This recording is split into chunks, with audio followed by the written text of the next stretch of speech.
parle en fait de la structure efficace.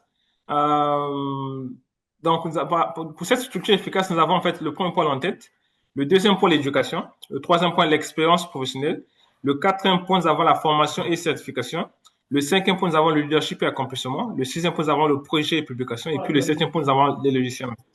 Qui sont des points très intéressants en fait qu'il faut savoir. Alors, au niveau de l'entête, il faut mettre le nom plus le prénom, suivi de l'email, suivi du numéro de téléphone et puis le LinkedIn. Alors, si vous avez en fait deux noms et deux prénoms, vous en choisissez un seul prénom plus un seul nom. Ne mettez pas tous les deux noms et puis tous les deux prénoms. Ça sert à rien en fait. Et vous mettez votre email, l'email actif que vous utilisez.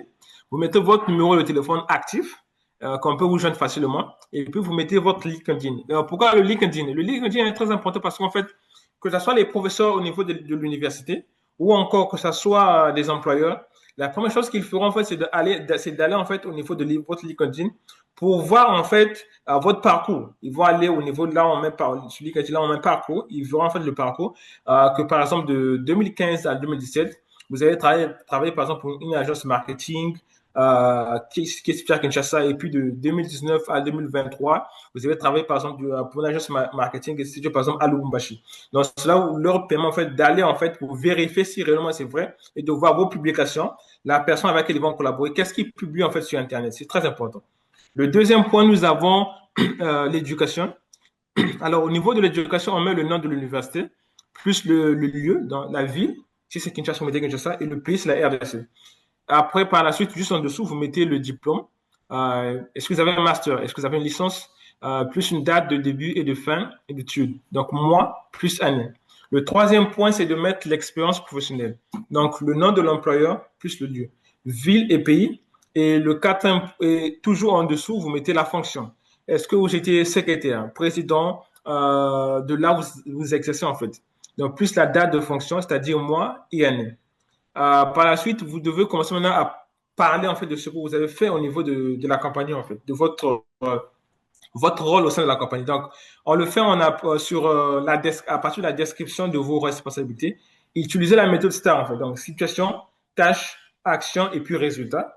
Après, par la suite, il faut utiliser des verbes d'action. Donc, commencez par des verbes d'action, peut-être que diriger, développer, construire, résoudre. Si vous avez eu à coordonner en fait une équipe, vous allez écrire dans coordonner en fait une équipe de 100 personnes, par exemple sur la gestion des projets, ainsi de suite.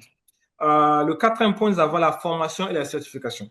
Donc, vous devez, ou si vous avez fait des formations, il est très important de parler de formation et de certification pour prouver que non, vous avez eu le temps, mis à part votre licence, bien votre master, ou bien durant votre parcours, que vous avez fait, par exemple, des formations supplémentaires ou que vous avez eu, par exemple, des certifications supplémentaires qui concordent avec le boulot ou bien les études que vous voulez faire.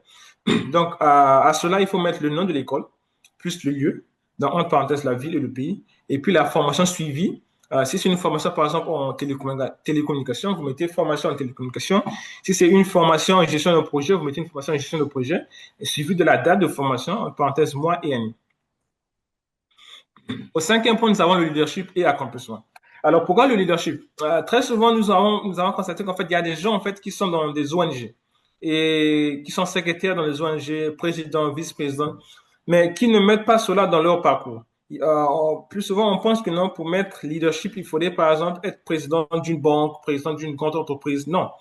Le leadership est tout simplement le fait de pouvoir diriger les gens, en fait. Donc, si vous avez servi dans une ONG, que ce soit une ONG de 20 personnes, 30, 15, ainsi de suite, c'est très important de le mettre, en fait, parce que ça montre que vous avez la capacité, en fait, de pouvoir gérer les gens. Et à cela, il faut mettre le nom de l'employeur, plus le lieu, la ville et le pays. Vous mettez la fonction. Est-ce que vous avez été secrétaire? Est-ce que vous avez été président, vice-président, chargé de finances? Vous mettez la date de fonction, mois et année, et puis la description de vos responsabilités. En tant que secrétaire ou bien gestionnaire de finances, quel était votre rôle? Qu'avez-vous fait en fait? Et puis, utiliser les verbes d'action. Il faut toujours commencer par les verbes d'action. Diriger, développer, construire et résoudre. Donc, cela est une méthode en fait que les chercheurs ont apporté pour mieux en fait décrire en fait votre rôle. Et après, nous avons la distinction. La distinction est mise en rouge parce qu'en fait, la distinction, ce sont les accomplissements que vous avez accomplis, en fait. Si vous avez, par exemple, eu des prix au niveau de l'université, par exemple, le prix de la meilleure technologie de Kinshasa, prix de l'innovation en RDC. C'est très important de pouvoir le mettre, en fait. Cela permet à l'employeur, voire aux professeurs qui vont vous accepter pour les études, de voir que non, voilà, que vous avez eu telle distinction. Cela va vous différencier dans la concurrence. Et puis, le sixième point, nous avons le projet et publication. Nous avons le nom du projet, plus l'appartenance. Il y a des gens, en fait, durant leur parcours, que ce soit académique ou professionnel, ils ont eu à travailler sur plusieurs projets. Et que ce soit des projets personnels, tel que je viens de le mettre, projet personnel ou projet de groupe, il est toujours impératif de pouvoir le mettre. Ça permet, en fait, aux gens de voir que non, que vous avez la capacité, par exemple, de travailler en groupe, si vous avez fait des projets en groupe, ou encore aussi des projets personnels, que vous avez la capacité, en fait, de faire des recherches de manière disciplinée et puis pouvoir publier ça. Donc, c'est très, très important de pouvoir le mettre. Et en septième point, nous avons les logiciels. Nous savons que nous sommes à l'ère de la technologie, surtout de l'intelligence artificielle. Donc, pour ceux qui maîtrisent en fait l'outil informatique, si vous maîtrisez en fait les logiciels, il est très important de le mettre. Cela permet en fait de voir, de montrer en fait à l'employeur que oui, que vous maîtrisez tel logiciel recherché en fait. Alors, on arrive maintenant aux erreurs fréquentes et aux tips qu'il faut utiliser. La première erreur, c'est trop long. 2 pages maximum pour profil expérimenté, voire 1 page pour junior. Alors, ce qu'il faut faire en fait, c'est si vous n'avez pas plus de 10 ans, voire plus de 7 ans d'expérience, limitez-vous peut-être à 1 page. 1 page, ça va. Maintenant, si vous avez vraiment beaucoup plus d'expérience et que vous voyez que non, voilà, vous avez besoin de tout mettre, limitez-vous à 2 pages maximum. Parce qu'au-delà de 2 pages, on ne lit plus votre CV. Ce sont les tips en fait. On ne lit plus votre CV. Il y en a trop en fait. Et la deuxième erreur la plus fréquente, c'est trop général. Par exemple, des gens qui mettent travailleur acharné va motiver. Ça ne veut rien dire en fait. Parce que tout le monde peut être travailleur acharné et bien motivé. Donc, il faudrait privilégier en fait des faits mesurables. Et puis le troisième point, nous avons la police trop petite ou surchargée. Il faut reconnaître que non, bien ceux qui vont lire en fait votre CV, euh, peut-être qu'ils n'ont pas en fait leurs lunettes pour ceux qui souffrent des yeux, ou bien qu'ils ne voient pas trop bien. Donc, si vous avez une police beaucoup trop petite, ils n'auront pas le temps en fait de lire votre CV. Ce qu'il aura juste à faire en fait, c'est de mettre votre CV à l'écart et puis après ça continue. Et puis l'autre point, c'est surcharge. Quand vous mettez trop d'informations en fait sur votre CV pour un seul rôle, c'est trop en fait. Raison pour laquelle en fait dans les tips, on va en parler de faire d'abord une recherche en amont pour comprendre en fait ce qui est recherché par l'employeur. Maintenant, on va passer aux tips express, lisible en 5 secondes. Donc, lorsqu'on envoie notre CV, que ce soit à l'employeur ou bien encore à des professeurs, ils passent d'abord 5 secondes avant de décider s'ils vont lire votre CV ou pas. Donc, si durant les 5 secondes, c'est pas lisible ou bien c'est trop surchargé, ben, ils vont vous écarter. Ils vont prendre le CV ou le résumé d'une autre personne qui est beaucoup plus lisible, en fait, pour continuer la suite. Et le type, c'est adapté à chaque poste. Donc, vous devez personnaliser les mots-clés. Et pour cela, la chose à faire, en fait, c'est de faire une recherche en amont. Quand vous voyez passer, pour ceux qui postulent à des offres d'emploi, vous devez en amont, en fait, faire une recherche au niveau de l'offre d'emploi, savoir qu'est-ce qui est recherché par l'employeur. Est-ce que l'employeur cherche, par exemple, des gens qui maîtrisent Sage Comptable? Est-ce qu'il recherche, par exemple, des gens avec 3 ans, 4 ans, 5 ans d'expérience pour que vous puissiez mieux parler de votre expérience professionnelle? Est-ce qu'il recherche, par exemple, une personne qui a pu diriger des groupes de 100 personnes? Donc, cela est très important pour pouvoir personnaliser les mots-clés dans votre CV. Maintenant, utilisez des chiffres. Donc, augmentation de 25% du chiffre d'affaires. Si vous êtes, par exemple, le président ou bien le secrétaire d'une ONG et que durant votre parcours, vous avez, par exemple, formé 1000 personnes de la période allant de janvier jusqu'en juin, eh bien, c'est important de pouvoir le mettre. Parce que 1000 personnes, ce ne sont pas toutes les ONG qui ont la capacité de pouvoir former 1000 personnes. Donc, ces chiffres doivent être personnalisés par rapport à vous et par rapport à ce que vous avez fait, en fait. Et c'est très important. Donc, ça revient toujours au niveau de la personnalisation de votre CV, en fait, par rapport à ce que l'employeur cherche. L'autre point, nous avons l'insertion ou la non-insertion de la photo peut constituer à la fois une erreur ou un plus. Donc, faites une étude du marché pour prendre une décision. Alors, durant mon parcours aux États-Unis, les Américains n'acceptent pas de CV, n'acceptent pas de photos. Chez eux, il n'y a pas de photo. Si vous insérez une photo, vous êtes disqualifié à l'immédiat parce que pour eux, en fait, la photo ne sert à rien. Ce qui doit parler, c'est plutôt votre vos écrits, en fait. Donc, ils n'ont pas besoin de vos CV.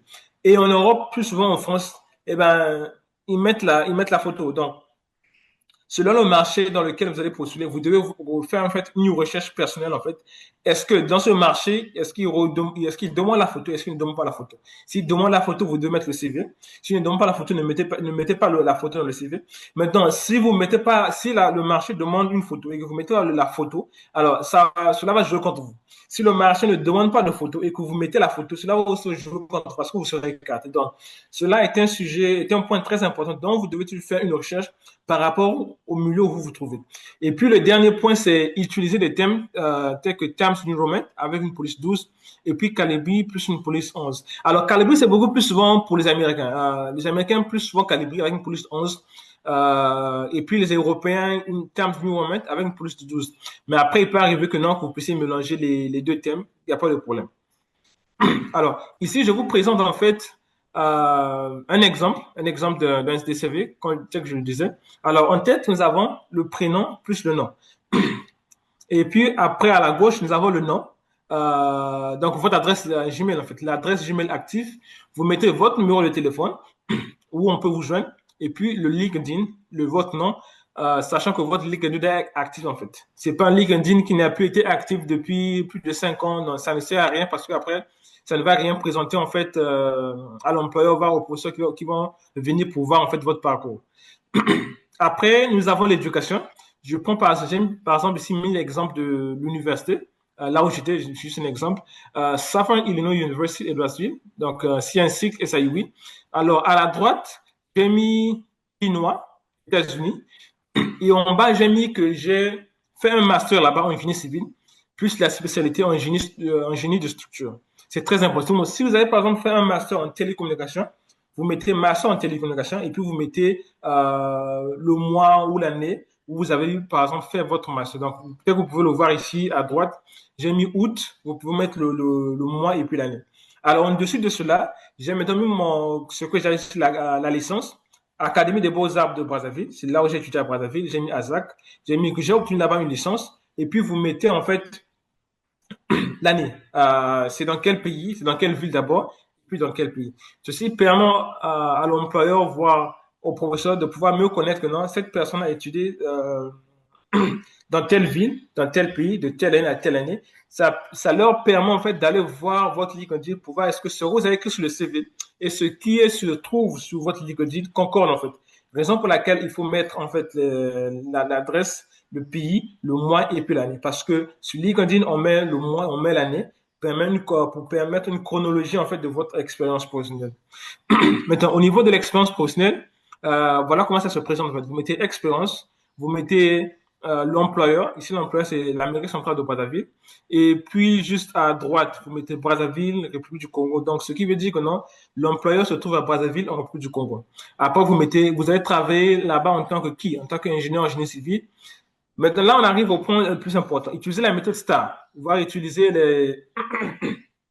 Donc, nous avons par exemple réaliser, tel que je le disais en fait, réaliser l'analyse structurelle de la conception et puis les dessins, et puis effectuer des visites de chantier et supervision. Si vous allez par exemple coordonner des gens dans une ONG, plus de 1000 personnes, vous allez mettre par exemple coordonner un personnel de plus de 100 personnes à la gestion des tâches, voilà, vous expliquer en fait. Ceci permet en fait à l'employeur, quand vous écrivez réaliser, effectuer, coordonner, de mieux comprendre en fait ce que vous avez fait. Au lieu d'écrire, par exemple, analyse structurelle, non. Analyse structurelle veut dire quoi, en fait? Non. Et réaliser l'analyse structurelle, non.